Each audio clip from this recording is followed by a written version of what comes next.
بسم اللہ الرحمن الرحیم۔ شروع اللہ کا نام لے کر جو بڑا مہربان نہایت رحم والا ہے۔ یہ ایک سورہ ہے جس کو ہم نے نازل کیا اور اس کے احکام کو فرض کر دیا اور اس میں صاف صاف آیتیں نازل کی تاکہ تم یاد رکھو۔ بدکاری کرنے والی عورت اور بدکاری کرنے والا مرد جب ان کی بدکاری ثابت ہو جائے تو دونوں میں سے ہر ایک کو 100 درے مارو، اور اگر تم اللہ اور روز آخر پر ایمان رکھتے ہو تو اللہ کے قانون کو نافذ کرنے میں تمہیں ان پر ہرگز ترس نہ آئے، اور چاہیے کہ ان کی سزا کے وقت مسلمانوں کی ایک جماعت بھی موجود ہو۔ بدکار مرد تو بدکار یا مشرک عورت کے سوا کسی سے نکاح نہیں کرتا، اور بدکار عورت کو بھی بدکار یا مشرک مرد کے سوا اور کوئی نکاح میں نہیں لیتا، اور یہ یعنی بدکار عورت سے نکاح کرنا مومنوں پر حرام ہے۔ اور جو لوگ پرہیزگار عورتوں کو بدکاری کا عیب لگائیں اور اس پر 4 گواہ نہ لائیں تو ان کو 80 درے مارو، اور کبھی ان کی شہادت قبول نہ کرو، اور یہی بد کردار ہیں۔ ہاں، جو اس کے بعد توبہ کر لیں اور اپنی حالت سنوار لیں تو اللہ بھی بخشنے والا ہے، مہربان ہے۔ اور جو لوگ اپنی بیویوں پر بدکاری کی تہمت لگائیں اور خود ان کے سوا اور گواہ نہ ہوں تو ہر ایک کی شہادت یہ ہے کہ پہلے تو 4 بار اللہ کی قسم کھائے کہ بے شک وہ سچا ہے، اور 5ویں بار یہ کہے کہ اگر وہ جھوٹا ہو تو اس پر اللہ کی لعنت۔ اور عورت سے سزا کو یہ بات ٹال سکتی ہے کہ وہ پہلے 4 بار اللہ کی قسم کھائے کہ بے شک یہ جھوٹا ہے، اور 5ویں دفعہ یوں کہے کہ اگر یہ سچا ہو تو مجھ پر اللہ کا غضب نازل ہو۔ اور اگر تم پر اللہ کا فضل اور اس کی مہربانی نہ ہوتی تو بہت سی خرابیاں پیدا ہو جاتی۔ اور یہ کہ اللہ توبہ قبول کرنے والا ہے، حکیم ہے۔ جن لوگوں نے یہ بہتان باندھا ہے وہ تمہیں میں سے ایک جماعت ہے، اس کو اپنے حق میں برا نہ سمجھنا، بلکہ وہ تمہارے لیے اچھا ہے۔ ان میں سے جس شخص نے گناہ کا جتنا حصہ لیا اس کے لیے اتنا وبال ہے، اور جس نے ان میں سے اس بہتان کا بڑا بوجھ اٹھایا ہے اس کو بڑا عذاب ہوگا۔ جب تم نے وہ بات سنی تھی تو مومن مردوں اور عورتوں نے کیوں اپنے دلوں میں نیک گمان نہ کیا، اور کیوں نہ کہہ دیا کہ یہ کھلم کھلا بہتان ہے؟ یہ بہتان لگانے والے اپنی بات کی تصدیق کے لیے 4 گواہ کیوں نہ لائے؟ تو جب یہ گواہ نہیں لا سکے تو اللہ کے نزدیک یہی جھوٹے ہیں۔ اور اگر دنیا اور آخرت میں تم پر اللہ کا فضل اور اس کی رحمت نہ ہوتی تو جس شغل میں تم منہمک تھے اس کی وجہ سے تم پر بڑا سخت عذاب نازل ہوتا۔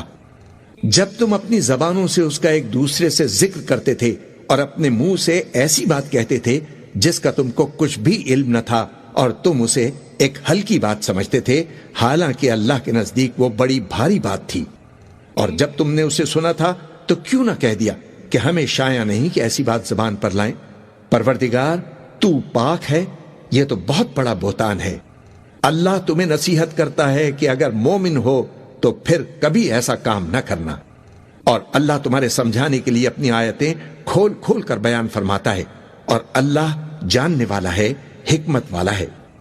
جو لوگ اس بات کو پسند کرتے ہیں کہ مومنوں میں بے حیائی یعنی تہمت بدکاری کی خبر پھیلے، ان کو دنیا اور آخرت میں دکھ دینے والا عذاب ہوگا، اور اللہ جانتا ہے اور تم نہیں جانتے۔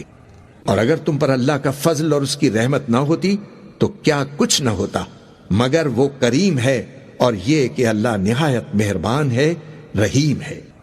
مومنوں، شیطان کے قدموں پر نہ چلنا، اور جو شخص شیطان کے قدموں پر چلے گا تو شیطان تو بے حیائی کی باتیں اور برے کام ہی بتائے گا۔ اور اگر تم پر اللہ کا فضل اور اس کی مہربانی نہ ہوتی تو ایک شخص بھی تم میں پاک نہ ہو سکتا، مگر اللہ جس کو چاہتا ہے پاک کر دیتا ہے، اور اللہ سننے والا ہے، جاننے والا ہے۔ اور جو لوگ تم میں صاحب فضل اور صاحب مال ہیں وہ اس بات کی قسم نہ کھائیں کہ رشتہ داروں اور محتاجوں اور وطن چھوڑ جانے والوں کو کچھ نہیں دیں گے، اور ان کو چاہیے کہ معاف کر دیں اور درگزر کریں۔ کیا تم پسند نہیں کرتے کہ اللہ تم کو بخش دے؟ اور اللہ تو بخشنے والا ہے، مہربان ہے۔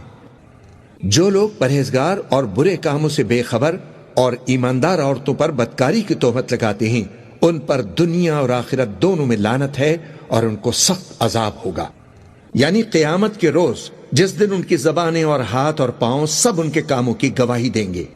اس دن اللہ ان کو ان کے اعمال کا پورا پورا ٹھیک ٹھیک بدلہ دے گا، اور ان کو معلوم ہو جائے گا کہ اللہ برحق اور حق کو ظاہر کرنے والا ہے۔ ناپاک عورتیں ناپاک مردوں کے لیے ہیں اور ناپاک مرد ناپاک عورتوں کے لیے، اور پاک عورتیں پاک مردوں کے لیے ہیں اور پاک مرد پاک عورتوں کے لیے۔ یہ پاک لوگ ان جھوٹوں کی باتوں سے بری ہیں اور ان کے لیے بخشش اور نیک روزی ہے۔ مومنوں، اپنے گھروں کے سوا دوسرے لوگوں کے گھروں میں گھر والوں سے اجازت لیے اور ان کو سلام کیے بغیر داخل نہ ہوا کرو، یہ تمہارے حق میں بہتر ہے، اور ہم یہ نصیحت اس لیے کرتے ہیں کہ شاید تم یاد رکھو۔ پھر اگر تم گھر میں کسی کو موجود نہ پاؤ تو جب تک تم کو اجازت نہ دی جائے اس میں داخل مت ہو، اور اگر یہ کہا جائے کہ اس وقت لوٹ جاؤ تو لوٹ جایا کرو۔ یہ تمہارے لیے بڑی پاکیزگی کی بات ہے، اور جو کام تم کرتے ہو اللہ سب جانتا ہے۔ اگر تم کسی ایسے مکان میں جاؤ جس میں کوئی نہ بستا ہو اور اس میں تمہارا اسباب رکھا ہو تو تم پر کچھ گناہ نہیں، اور جو کچھ تم ظاہر کرتے ہو اور جو پوشیدہ کرتے ہو اللہ کو سب معلوم ہے۔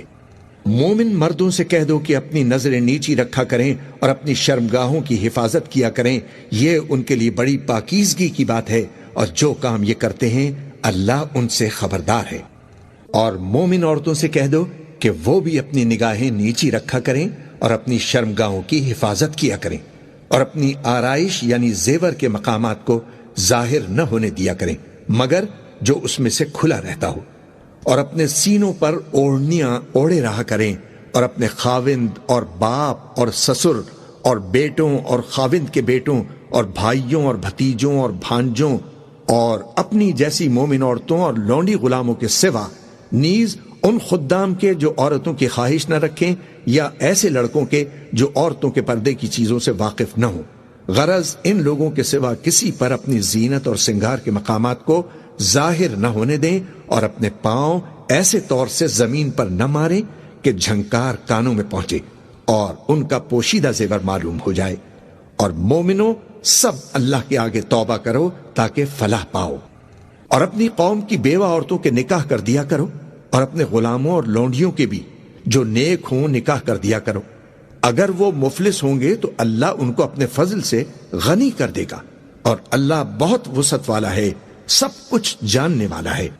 اور جن کو بیاہ کا مقدور نہ ہو وہ پاک دامنی کو اختیار کیے رہیں یہاں تک کہ اللہ ان کو اپنے فضل سے غنی کر دے۔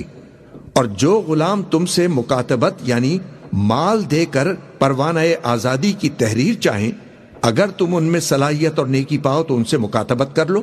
اور اللہ نے جو مال تم کو بخشا ہے اس میں سے ان کو بھی دو۔ اور اپنی باندیوں کو اگر وہ پاک دامن رہنا چاہیں تو دنیاوی زندگی کے فوائد حاصل کرنے کے لیے بدکاری پر مجبور نہ کرنا، اور جو ان کو مجبور کرے گا تو ان بیچاریوں کے مجبور کیے جانے کے بعد اللہ بخشنے والا ہے، مہربان ہے۔ اور ہم نے تمہاری طرف روشن آیتیں نازل کی ہیں، اور جو لوگ تم سے پہلے گزر چکے ہیں ان کی خبریں اور پرہیزگاروں کے لیے نصیحت۔ اللہ آسمانوں اور زمین کا نور ہے، اس کے نور کی مثال ایسی ہے کہ گویا ایک طاق ہے جس میں ایک چراغ ہے، اور چراغ ایک قندیل میں ہے، اور قندیل ایسی صاف شفاف ہے کہ گویا موتی کا سا چمکتا ہوا تارا ہے۔ اس میں ایک مبارک درخت کا تیل جلایا جاتا ہے، یعنی زیتون کا،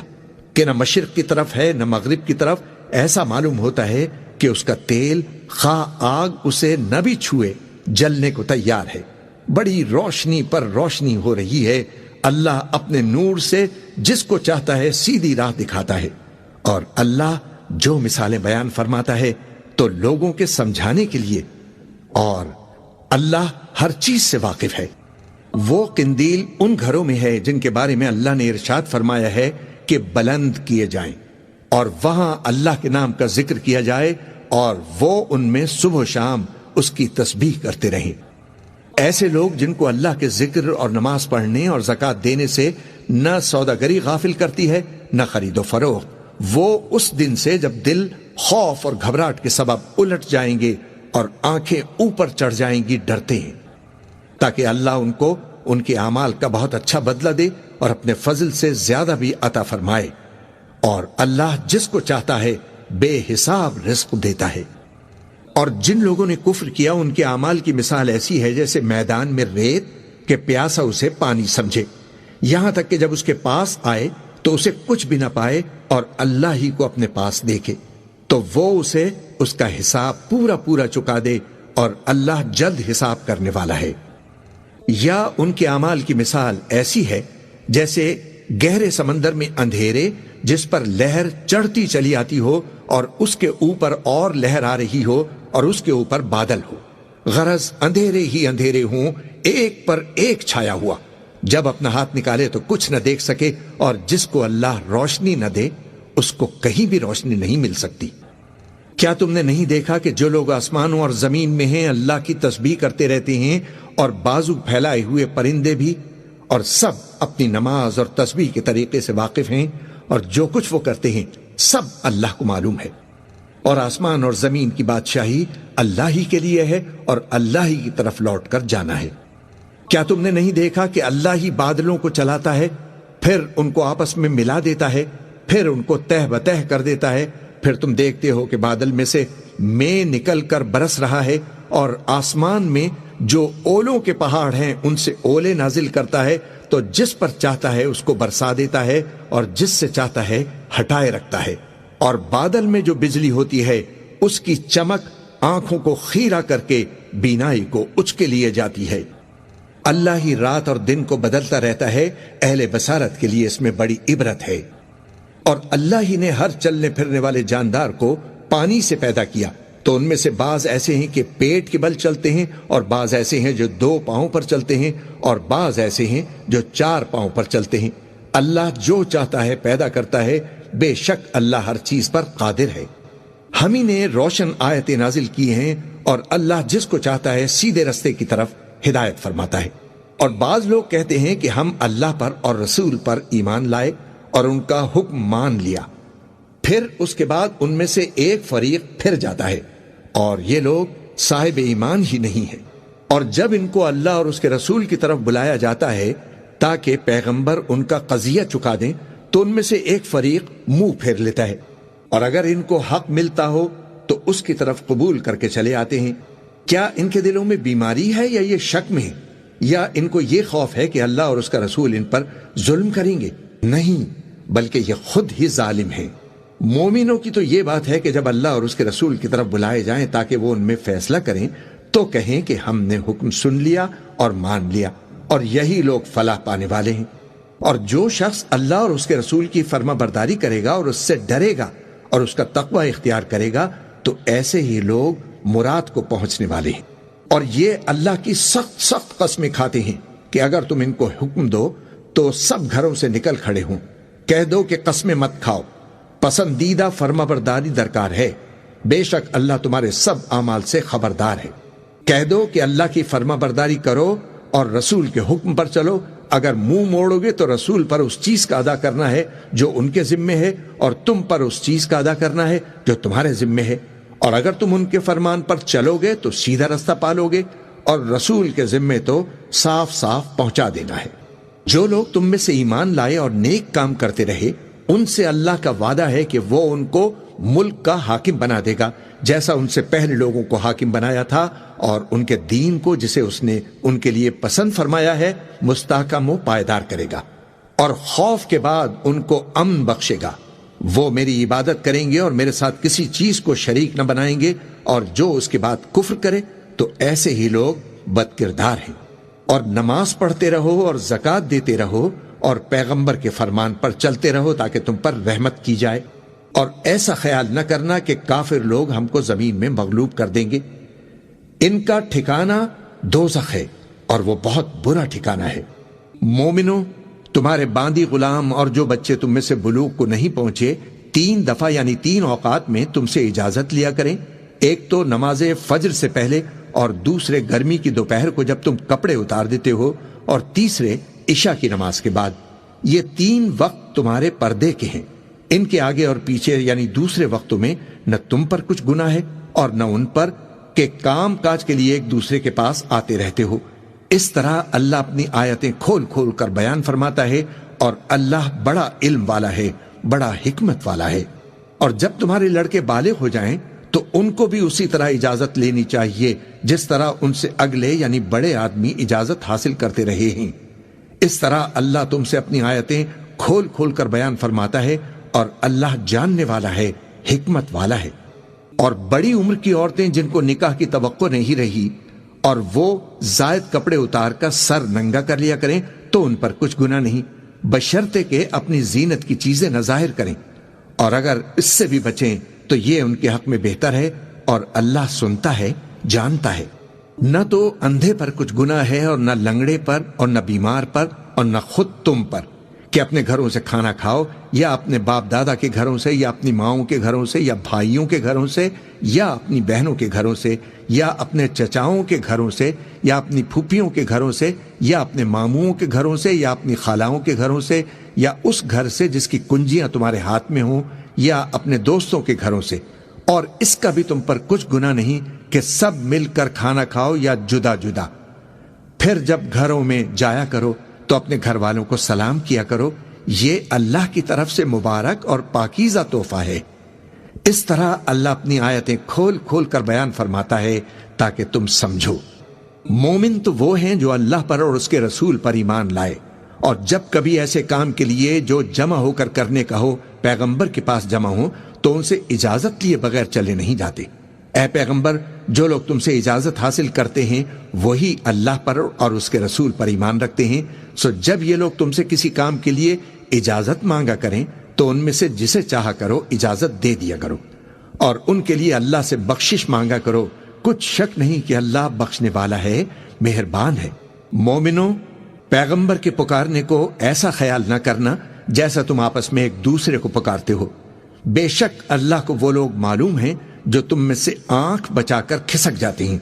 تو جو لوگ ان کے حکم کی مخالفت کرتے ہیں ان کو ڈرنا چاہیے کہ ایسا نہ ہو کہ ان پر کوئی آفت پڑ جائے یا تکلیف دینے والا عذاب نازل ہو۔ دیکھو، جو کچھ آسمانوں اور زمین میں ہے سب اللہ ہی کا ہے، جس طریق پر تم ہو اسے وہ جانتا ہے، اور جس روز لوگ اس کی طرف لوٹائے جائیں گے تو جو عمل وہ کرتے رہے وہ ان کو بتا دے گا، اور اللہ ہر چیز سے واقف ہے۔